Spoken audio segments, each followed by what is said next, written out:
Hello and welcome to another episode of the Basildon Council's official podcast, a place where you, our residents, get to find out about things happening in your borough that affect your everyday lives. I'm your host, Ryan, and today I am pleased to say that joining me is Abu Siddeeq, Customer Experience Director with C2c. How are you today, Abu? Well, I'm sort of recovering from a bit of a seasonal cold. I think most of us probably are at this time of year, but delighted to be here. Yeah, thank you very much, and thank you for being here. I too am getting over illness, and I apologise to anyone who's watching if we have to edit some like coughs or sniffles out. First of all, thank you for taking the time to come and join us. I know there's some exciting things happening real soon within C2c, so especially as it pertains to people of Basildon. Yes. I'm sure they'll be very excited to hear what's going to happen. But first of all, I kind of wanted to just find out a little bit more about yourselves. We were talking before we recorded that, you know, one thing we quite like is humanising our guests and whatnot, and especially for a company as well known and as big as C2c, seeing someone in suit and tie representing C2c could be kind of a bit daunting maybe, but who is Abu Siddeeq? Do you use the service? Like, where are we based? Who are you? Thanks, Ryan. Great questions. So I'm from Glasgow originally. I don't know if people can pick that up from my accent. And actually, as we came into the building here today, I recognise the building because it's where we registered our daughters when they were born. Both were born in Basildon. So when I say I've got a connection to the area, I mean it. It's a pretty life-changing place for me, quite frankly.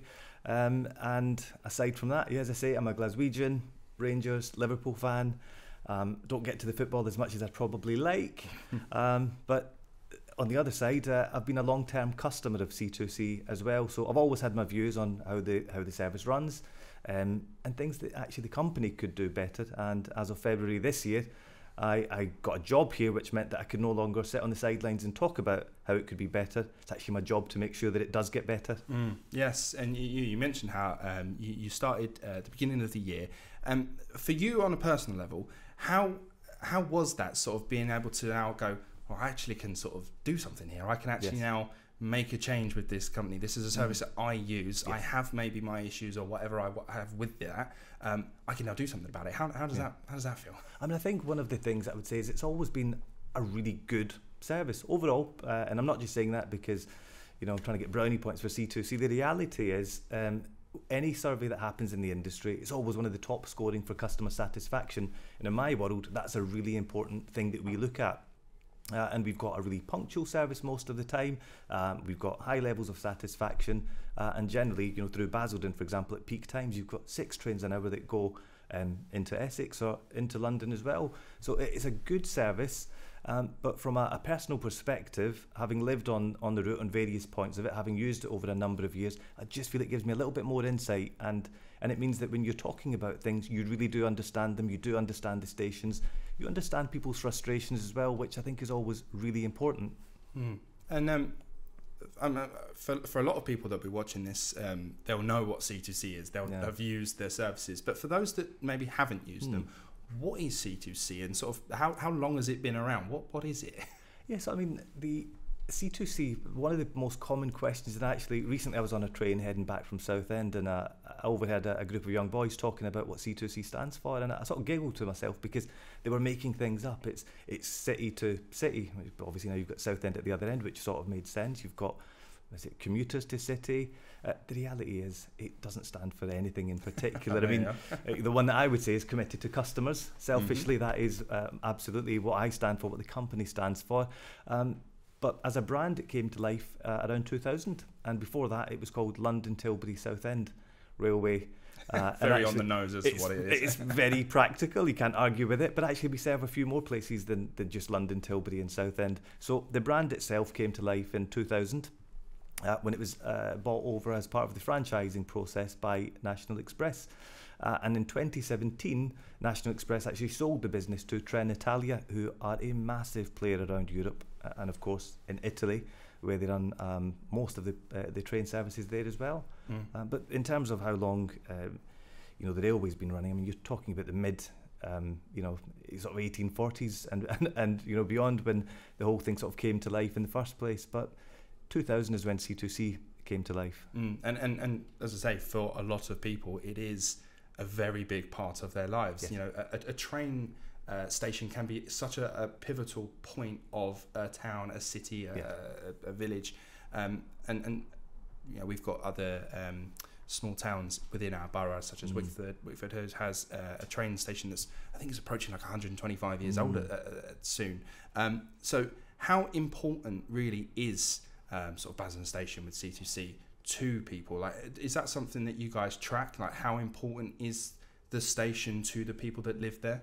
Yeah, massively. It's absolutely something we look at. And one of the things that, so without sort of going into too much detail, one of the things that we have to do as a train operating company, because the Department for Transport don't just give you a train company and say, off you go and do with it as you please. We are held to account. And one of the ways that we're held to account is through our annual business planning process. Now, we've just written and submitted our annual business plan, which gets reviewed by the Department for Transport. And one of the most important factors that we've put into that, and one of the key elements, is that we want to be community focused. So one of the things that lots of other railways around the country benefit from are community rail partnerships, where people from the community can get involved in looking after the stations. And that's something that we absolutely want to do more and more of. So you're right, people have a real affinity to the train station, and very often it's because of the proximity to everything else and that it's at the centrepiece. You know, we're sat here in Basildon today and it's no different. You get off the trains at Basildon and you're literally in the town centre. So it's a vital part for the community. It's a vital place, and it represents so much more than just the place that trains go to and from as well. And I wondered if I could, just off the top of your head, do you know how many people actually use Basildon Station? How popular is it? It's very popular. Now, the first thing I'd say is patterns have changed since COVID. As we know, lots of people are working hybrid. So you've got people that maybe work at home more often than they might have done. Some people may never have worked at home before the pandemic, but things have changed. So overall, last year we had about 2.7 million people that used Basildon Station, which is, give or take, it's about 3/4 of the number of people that we had using the station overall from the pandemic. So between 2019 to now, it's about 3/4. It's about 75%. That's it's very impressive, considering, you know, there's not that many people even in our borough, and yet so many people are using that service again and again and again. A lot of it's going to work, going to shops, things like that. And it is important to mention as well, especially for us as a borough council, c2c does service Langdon Station, Basildon Station and Pitsea Station. That's relevant to us. So it does cover, it's a massive thing for us as a borough to have C2C as part of it. I was wondering whether we could sort of look at railworks as a whole. Railworks can be very divisive for a lot of people. It can be very disruptive sometimes. I wondered if we could sort of look into how we decide when works sort of take place, because generally you'll not see them during the weekdays. You generally see them at weekends. Sort of what's the sort of the thinking behind that, and maybe sort of to help us understand when we do see things such as, oh, there'll be railworks this weekend, for us to go, fair enough. Yep. So I touched on it earlier in terms of the age of the railway in this country, and we're very, very lucky. So around the world, if you look, other countries simply don't have the infrastructure. Rail isn't quite as established as what it is in the UK.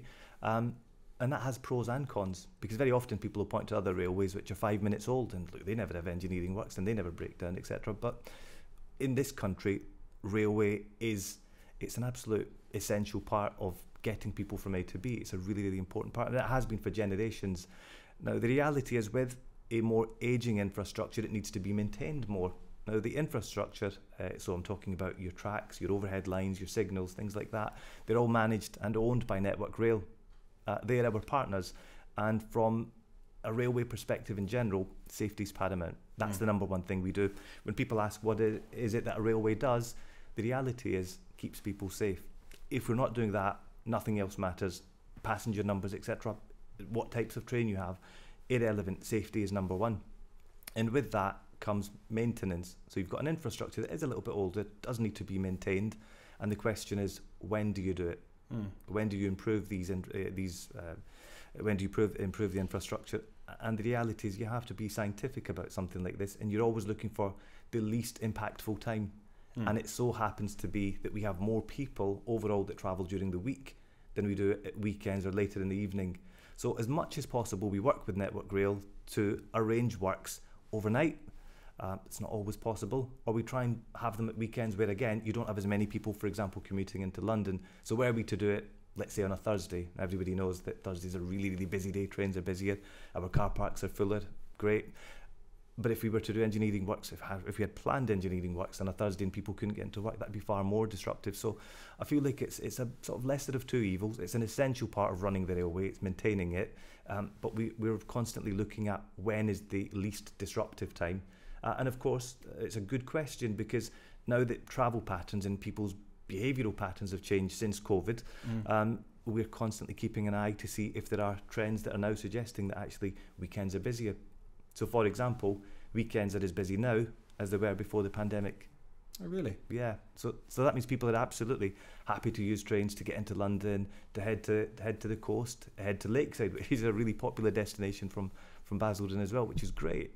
So it's something that we're absolutely aware of, but we won't apologise for doing engineering works and working with Network Rail. It has to be done. We want a safe, reliable railway, and we're one of the most reliable operators in the country, which doesn't happen by luck. So I think it's fair to say that engineering works have to happen. So what we do try and do is make sure that as least impacted on people as possible. Absolutely. So if we do see them, we should probably just know that it's not to ruin our day and slow us down. It is for a reason, and that day has probably been picked for a particular reason as well. Yeah, absolutely. It's nobody wants to ruin anybody's day, and actually we've always got our eyes on a longer term prize, which is to continue to have such a reliable service, one that we're proud of. But these things do need to happen. I think you've described it perfectly. Yeah. I wondered if I could just take an aside there on that. As we're in sort of the winter period now, there can be some issues with some trains. A lot of people might say, oh, the trains stop for this, that, the other. So I wonder if I could just throw a couple out. Things such as like snow or even leaves. How does snow and leaves sort of actually affect a train sometimes, and sometimes even just stop the trains from going? Massively. Ryan, well, the last question was led with safety. I would say exactly the same again. So it's a little bit like when you're driving your car and you see ice on the road, or even if you don't see ice on the road, or leaves when it's wet, for example, your ability for the car to have a grip on the road, the tyres, it weakens, and the tyres actually slip a little bit. And it's exactly the same with the rails. So the rails need to be clear. They need to have a decent amount of friction, and when you've got things like leaves on the line, they reduce the stickiness between the train and the track. And we would never ever run a train service when we felt that safety was at risk. So we, again, no apologies if we ever have to cancel trains for scenarios like that, or if there are delays. It's not nice for anybody to be in that situation. I've been in it many a time myself. But the one thing I will say is that we would never put safety at risk. And therefore things that sound a little bit weak, leaves on the line, can't you just go and mop them up? Can't you go and clean them up? Actually, they can be really quite impactful, and it'd be a lot worse if we tried to run trains and put our own people, including our drivers, at risk, as well as people on the trains, our customers. So it's so surprising that leaves can have such a massive impact on trains. You think of a large train and a wee little leaf just sitting on a track, and you think it actually can really definitely affect things. Yeah. Now let's talk about some exciting things that are happening within C2C. I'll leave it to you. What is happening? What's this massive sort of brand new thing that we're really excited to talk about? So I think before I start diving into the detail of what we're doing, I'd like to set out a little bit of a vision from the company itself. So since the pandemic, people aren't using trains in the same ways as they used to before. And that's meant that a lot of train operating companies, I actually think possibly all of them, are under what we call a government subsidy. So that means we are taking more money from the taxpayer than what we're able to contribute back in. Now, on the one hand, you could think, well, trains are a bit like a public service. I guess very similar to the way that a council runs and the way that council provides services. Maybe so, but the reality is we want to be back to profitability. We want to be contributing back to the economy. We want to be putting money back in to the Treasury, and that's something that we are absolutely determined to get to. So with that in mind, we've come up with a strategy, and we've called it Net Zero. And Net Zero immediately makes you think of environmental sustainability, but actually Net Zero for C2C means a little bit more than that. For us, it's about being a sustainable business overall, and that means things like becoming profitable again. Now, when it comes to things like profitability, what you can't do is you can't just have one approach. So we're looking at things that we can do to make it a more attractive railway for people to want to use us. Because we know that people that had to travel in 5 days a week to work in London or at Southend, for example, that type of market has changed. So we need to adapt and offer different things than what we've done in the past.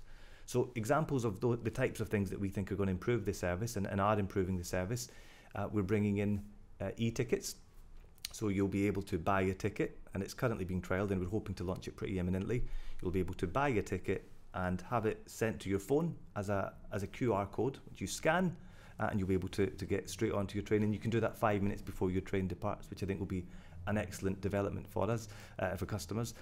We've got a new fare structure. So it's been simplified now. So we have a peak and an off-peak fare structure, very simple, and it's exactly the same as what you've got in London as well now. So if you've travelled on TfL, on the Tube, etc., it's exactly the same as what you've got there. We've also got new trains, and you may have seen some of those coming through the Basildon stations as well. So we've got new 720 trains, which are the bigger. They've got more seats in them. They've got more standing room in them. Of course, as with the other trains, they've got air conditioning. You've got plug sockets at seat as well. You've got better Wi-Fi. So, you know, that's just a few of the exciting things that we're trying to do to improve customer experience and ultimately to have a more successful business as well. The way you sort of explain to these trains and something you mentioned earlier which resonates is people can sometimes see a train operator as a public service. Yes. And I think from hearing sort of these changes to these new trains specifically, that's like these are incremental changes that, whilst it's not necessary for the paying customer to have, makes their experience a little bit better, and then by extension might make them want to use it more. Yeah, which I think is really important. So it's really cool. Yeah, I think what people value, and look, we're all customers, aren't we? We all have to go shopping. We all have to pay bills. We all have to, we'll have cars and insurances, etc. And I think the one thing that sticks out for me, being in the customer experience world, is that people like ease. We're all incredibly busy. I don't need to tell you that. We're all really busy. We've got busy personal lives. We've got busy work lives. And what you look for in the companies that you do business with is ease. So I'm not going to throw any names out there because I don't want to give anyone any free advertising here. But what I will say is, if you think about who you do business with and think about why you choose to do business with them, and you'll realise that a lot of it is simply down to the fact that they care about your time. So if we make it easier for you to buy a ticket and get straight onto a train, that's making it easier for you. And on that note, one of the things that we've got coming spring next year is contactless. So that means that you'll be able to tap in at Leindon, Pitsea, Basildon, in fact anywhere across our route, and tap out at the other end throughout London, for example. And again, that makes life much easier when you're travelling, and it will be all across the entire C2C route, as well as a number of other operators across London and the southeast. But again, all of that's done with making your life a little bit easier and taking a little bit of pressure away that people might have had in previous years. I know that's something that I, as someone who uses a train, am very excited to see happen soon. So I've worked in London for several years, and tapping in and tapping out, damn, that's easy. It's so easy, and sometimes dangerous. You can sometimes forget where I'll just go there. It's quick. That's coming to the C2C stations, all of them, the entire line. Yep. And you'll be able to tap in and out with ease, just as you would if you're going around London. Really excited for that. And when was that coming in again? So we're looking at spring. I mean, at the moment, if you were to go slightly west on our route, so anything west of Upminster on the main line and anything west of Grays on the loop, they already have contactless. But the frustrating thing for people historically has been that when they want to tap out, for example, at Leindon, well, they can't because there isn't that option today, but there will be, and that's what we're really excited about. But that'll be spring next year. Spring of next year. Can I ask, what were some of the barriers, and how have we overcome them to make sure that the entire line can go contactless? You mentioned before how you can go up to Upminster and you could tap in and tap out at that point. Why did it never extend further than that? As just how did that work, and why is it now we can do it? That's a great question. One of the things that we had to do was make it a simpler fare structure, and one of the things that's always grated me is, I'll give you an example here. Imagine you buy a loaf of bread, £1.90. But you can buy 2 loaves of bread for £2. That doesn't make any sense. That's the way our old fare structure used to work. So you would be able to buy a single for almost the same price as a return. That doesn't make any sense, because you might want to, for example, go into town or go to the coast and then come back in a taxi, or get a lift back with friends, for instance. So why are you paying that full fare? What we've done is we've made the fare structure much simpler. So the cost of a single will be half the cost of a return, which makes sense. One loaf of bread should be half the price of 2 loaves of bread. That's really quite simple maths. By having that simpler fare structure, which is much easier for people to understand, that's a really key enabler for contactless coming in, and we're really excited about it.